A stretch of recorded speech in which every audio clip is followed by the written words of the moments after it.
Gubernur Sumsel Herman Deru dan PJ Bupati Oku Teddy Milwansa berangkat menuju ke kampung budidaya ikan gabus yang berada di Desa Martajaya, Kecamatan Lubuk Raja, Kabupaten Oku.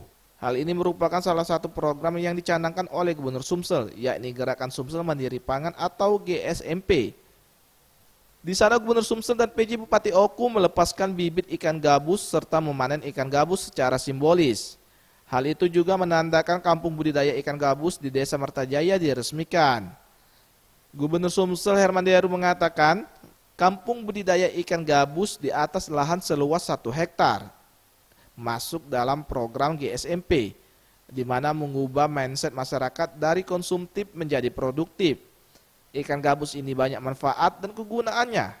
Selain itu, untuk konsumsi, menurutnya ikan gabus juga bisa dijadikan obat. Bahkan albuminnya diekspor sampai ke negeri Cina. Lain terlena ya, Kabupaten Oku ini berbuat, bayangkan begitu besar kebutuhan terhadap ikan gabus, baik untuk konsumsi maupun untuk obat.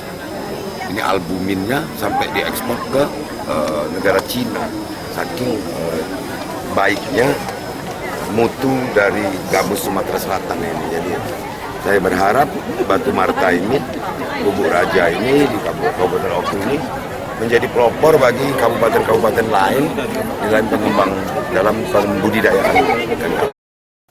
Sementara itu, PJ Bupati Oku Teddy Milwansa saat diwawancarai menuturkan akan lebih memaksimalkan lagi dalam membudidaya ikan gabus yang telah dijalani itu. Hari ini seperti yang disampaikan oleh Pak Gubernur tadi, pada saat orang lain sedang bermimpi, orang lain baru akan, kami telah melakukan upaya konkret dalam hal budidaya ikan gabus. Karena seperti yang disampaikan oleh Pak Gubernur tadi, tingkat permintaan ikan gabus ini sangat tinggi sekali. Mulai dari dagingnya, tulangnya, bahkan ini bisa diolah menjadi albumin yang kaya manfaat untuk di bidang medis. Jadi mudah-mudahan kami bisa mengembangkan ini lebih maksimal lagi sehingga Martajaya, Kecamatan Lubuk Raja, Kabupaten Ogan Komering Ulu akan jadi pelopor budidaya ikan. Bagus Mihargo, Sriwijaya TV.